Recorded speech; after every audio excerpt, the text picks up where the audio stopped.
मुलाकात एक ऐसी शख्सियत के साथ करवाऊंगी जिन्होंने न सिर्फ पाकिस्तान को बनते हुए देखा बल्कि पाकिस्तान को बनते हुए जिन मुश्किलात का सामना और उनके बाद पाकिस्तान बनने के बाद जिन मुश्किलात का सामना करना पड़ा वो सब अपनी आंखों से देखा। ये हाजी करीमुल्लाह नईम साहब हैं जो कि पाकिस्तान बनने के वक्त इनकी उम्र 10 साल थी और इन्होंने हिजरत का सफ़र अपने वालिदैन के साथ अम्बाला शहर से किया। ये पाकिस्तान में ये 492 में पढ़ते थे, मगर आला तालीम के लिए उस ज़माने में हिंदुस्तान की तरफ इनके पेरेंट्स ने इन्हें भेजा और ये अम्बाला शहर में गए और वहाँ पर इनके ये पाकिस्तान से दूसरी क्लास में थे। वहाँ पर इनका मिडिल स्कूल में एडमिशन होना था, प्राइमरी स्कूल में एडमिशन होना था, लेकिन उसी वक्त पाकिस्तान बनने का ऐलान हो गया। तो इन्होंने वहाँ से सफ़र जो है, इनके पेरेंट्स ने ये फ़ैसला किया कि इन्होंने पाकिस्तान हिजरत करनी है।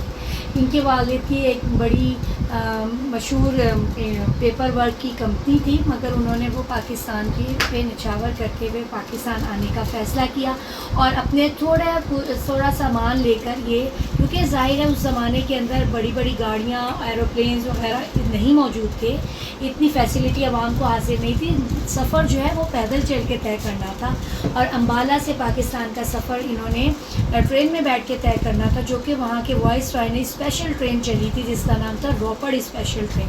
ये सब वाक़यात मुझे इसलिए पता है क्योंकि मुझे हर साल इन्होंने ये कहानी सुनाई। तो इस दफ़ा मैंने ये सोचा कि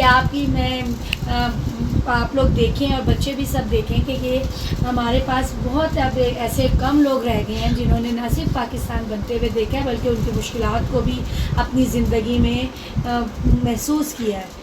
और जिसकी वजह से मैं अब आपको रोपड़ स्पेशल ट्रेन चली, उन्होंने अपने वहाँ से अम्बाले से तकरीबन रोपड़ जहाँ पर स्टेशन स्पेशल ट्रेन चलनी थी, तकरीबन सफ़र 2 घंटे का था। वो एक काफ़िला इनके गांव से चला, उसके अंदर बच्चे बूढ़े वगैरह सब मौजूद थे। ये माशाल्लाह 5 बहनें 2 भाई हैं। इनके जो बड़े भाई हैं इस वक्त इनकी उम्र जो है वो 10 साल के करीब होगी और इनके बड़े भाई जो हैं इनसे 10 साल बड़े हैं, वो 20 साल के होंगे और इनके वालिद साहब भी और बहनें वगैरह सब इनके साथ थी। जब रोपड़ से अम्बाला से रोपड़ तक इन्होंने पैदल चल कर आना था। उस ज़माने में इतनी गाड़ियाँ नहीं थी, वो लोगों के पास मोटरसाइकिल वगैरह मौजूद नहीं थी। अब बच्चे, इनकी उम्र भी 10 साल थी, अभी साथ सफ़र शुरू किया और काफ़िले में बहुत सारे लोग थे। ये सुनाते हुए अभी भी आप दीदा हो जाते हैं। अभी इनको पार्किंसन का मसला है जिसकी वजह से ये ज़्यादा लफ्ज़ नहीं बोल सकते, बोलते बोलते भूल जाते हैं। तो हुआ ये कि ये रास्ते के अंदर लापता हो गए, आगे पीछे रह गए, इनकी फैमिली आगे हो गई, ये पीछे हो गए। और जो ये याद करते हुए रोते हैं कि उस वक्त इन्होंने कितनी उस वक्त मैं इमेजिन कर सकते हैं हम लोग कि 10 साल का बच्चा जो अपने पेरेंट्स से बिछड़ जाए, उसे ना पता चले कि उसके वालिद साहब किधर है, ना वालदा का पता चले, उसके क्या जज्बात होंगे हम महसूस कर सकते हैं। थोड़ा सा आगे चले, तकरीबन कहते हैं कि रोते हुए मैं आगे जा रहा था। तकरीबन आधे घंटे के बाद इन्होंने तकरीबन आधा घंटा पैदल चलते रहने के बाद इनको अपने बड़े भाई नज़र आए। तो इनकी खुशी का कहते हैं मकाम भी अलग था कि मैंने उस वक्त जब हम लोग हिजरत कर रहे हों और मुझे इतने मैंने भाई साहब को देखा तो मैं बहुत खुश हुआ कि वो मुझे मिले। उसके बाद दोबारा सफ़र शुरू हुआ। अच्छा, रोपड़ तक पहुंचने के लिए वहाँ वाइसराय ने बड़े बड़े ट्रक वगैरह मंगाए थे जिसके अंदर बच्चे बूढ़े बड़ी मुश्किलों से एक दूसरे के ऊपर बड़ी खाने की चीज़ें मौजूद, पहनने का सामान, बड़ी लाचारियत के साथ ये लोग उसके अंदर सवार हुए कि हम लोग वहाँ तक पहुँचते हैं। सिखों का, बलवारियों का हमले वहाँ तक होते हुए आए, लेकिन उन्होंने हमें बताया कि उस वक्त ये ऐसा था कि वो वाइसराय बहुत सख्त था और जब ये वहाँ तक पहुँचे बहुत तक मतलब अपनी बात का पक्का था। वहाँ पर रोपड़ की ट्रेन चली हुई थी, खड़ी हुई थी और उसने वहाँ पर उन्हें बाकायदा इन सब को बहिफाजत अंदर बिठाया। अब वहाँ पर हालात ये थे कि अगर आम तौर पर अगर ट्रेन के अंदर 1000 लोगों बैठने की जगह होती है तो उसके अंदर वो 10-15 हज़ार छोटे बच्चे, बूढ़ी औरतें, जवान औरतें, सबको ये था कि हम पाकिस्तान चले जाएं, पाकिस्तान में रहें जाकर, जहाँ पर हमें कोई परेशान करने वाला ना हो और पाकिस्तान को हम एक अपना नया घर बनाएं और वहाँ पर हम लोग उनकी ज़िंदगी इस्लाम के मुताबिक गुजार सकें। अब जब ये सफ़र कोई इतना ज़्यादा आसान नहीं था, एक मुश्किलात से 2-4 सफ़र था, उसके अंदर ना इन्हें खाने को मिल रहा था, ना इन्हें पहनने को मिल रहा था। अब वाइसराय ने सबको मना किया था किसी ने भी ट्रेन के کہ شیشے نہیں کھولنے ٹرین کا. اس نے باقاعدہ اپنے ہاتھوں سے ٹرین کے دروازے بند کیے تھے اور باہر اس پہ خود تالے لگائے تھے تاکہ آگے سکھوں بلوائیوں کے جب حملے ہوں تو یہ ٹرین بحفاظت پاکستان کی طرف روانہ کرو. پاکستان کا سفر بھی یہ ہم کیا سمجھیں کہ کوئی بہت زیادہ آسان نہیں تھا. بچے رو رہے ہیں, پیٹ رہے ہیں, اور نہ ان کے پاس کھانے کے لیے موجود, نہ پہننے کے لیے. سب لوگ تھوڑے تھوڑے اپنی نقدی وغیرہ لے کے وہاں سے چلے تھے. اب جب یہ لوگ پاکستان کے لیے روانہ ہوئے تو ایک پورا دن گاڑی جو ہے چلتی رہی. نیکسٹ ڈے وہ جو ہے حالات اتنے خراب تھے کہ ماؤں سے بچے اٹھائے نہیں جا رہے تھے. پیدل چلنے کا سفر تھا تو رستہ اتنا خراب. اس زمانے میں اس طرح سڑکیں بھی نہیں تھیں, جنگل آ رہے ہیں بیچ میں ندی آ رہی ہے.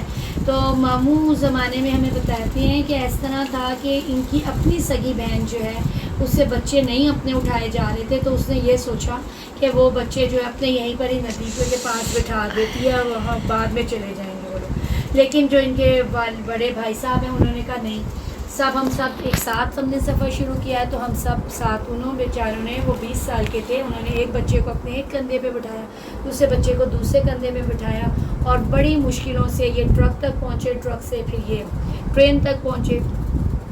اب ٹرین جب شروع ہوئی تو آرڈر تھے اسے ڈرائیور کو, ٹرین کے ڈرائیور کو, کہ رستے میں رکتے ہی نہیں ہے ٹرین والے.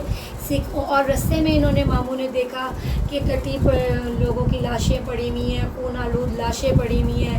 ایک اسٹیشن کے اوپر جاتے تھے, ایک روپڑ سے جب ٹرین چلی تھی نان اسٹاپ اس نے شیخو پورہ جانا تھا پاکستان کے علاقے, لیکن بیچ کے اندر ایسا ہوا کہ انہوں نے بہت سارے اسٹیشنز ایسے آئے, بہت سارے رستے ایسے آئے جہاں پر انہوں نے دیکھا کہ مسلمانوں کی لاشیں بے لباس پڑی ہوئی ہیں, کسی کا سر کٹا ہوا ہے. سب کو پاکستان آنے کی جستجو تھی. کسی کے ہاتھ کٹے ہوئے ہیں, کسی کا لباس نہیں ہے, بچے سر پڑے ہوئے رو رہے ہیں, اور کوئی پرسان حال نہیں تھا. لیکن ٹرین کا یہی تھا کہ ٹرین نے رکنا نہیں ہے. شیخو پورہ کے مقام کے اوپر جب ٹرین آئی تو جب واپس وہاں پر ٹرین کے دروازے کھلے ہیں تو بیچ میں کچھ لوگ جو ہے ظاہر ہے جو نہیں سروائیو کر سکے, وہ اس میں ایسی بھی تھے جو ان کی لاشیں اندر پڑی ہوئی تھی, جو نہیں برداشت کر سکے کہ 2 دن کھانا پینا نہیں ملا تھا.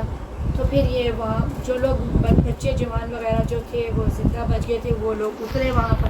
اب کہانی یہاں پر ختم نہیں ہو جاتی ہے کہ پاکستان آ گئے. کہانی کا نیا رخ یہاں سے اسٹارٹ ہوتا ہے. وہاں پر سب کو یہ حکم تھا کہ بیٹھیں وہاں پر, اور لیکن گھر نہیں تھے, گھر بار نہیں تھے, پیچھے ہجرت کر کے آئے تھے انڈیا میں, اپنا بہت کچھ اچھا یہ چھوڑ کر آئے تھے. لیکن وہاں پر ان کے پاس, ان کو ابھی بہت لمبا انتظار کرنا تھا. آرڈر اوپر سے یہ آئے تھے کہ آپ لوگوں کو سب کو زمینیں الاٹ کی جائیں گی. لیکن وہاں پر یہ سب ہوا کہ وہاں پر ایک فیکٹری تھی, چاول بنانے کی انڈسٹری تھی شیخو پورہ میں, جہاں پر ٹرین رکی تھی. اب وہاں پر ٹرین تو رکی, اس 1 مہینہ تقریباً یہ لوگ کھلے آسمان کے نیچے پڑے رہے. گرمی کے دن آپ کو پتہ ہے اگست کے مہینے میں کتنی ہفس ہوتی ہے, بارش ہو رہی ہے, کھانے کو نہیں مل رہا, درخت کے پتے کھائے انہوں نے, گندا پانی پیا انہوں نے. وہاں پر ایک ٹائم ابلے ہوئے چاول مل جاتے تھے, کبھی سم ٹائم وہ بھی نہیں ملا کرتا تھا. تو 1 مہینے کے بعد ان لوگوں کی بس ہو گئی اور انہوں نے اپنے جو ان کے رشتہ دار آئے ان کے ساتھ آ گئے, لہمپور واپس فیصل آباد آ گئے. لیکن جن لوگوں نے وہاں پر اسٹے کیا ان لوگوں کے بعد میں الاٹمنٹ کا بھی سنا کہ ان سب کو الاٹمنٹ ہوئی. انہوں نے وہاں سے نکلنے میں ذرا جلدی کری, ان کو الاٹمنٹ نہیں ہوئی. لیکن جب بھی یہ پاکستان کا واقعہ سناتے ہیں تو یہ آنکھیں جو ہیں آنسوں سے بھر آتی ہیں کہ آج کل ہم پاکستان کے آزاد ملک کی قدر نہیں کرتے, لیکن پاکستان بہت مشکلوں سے بنا ہے.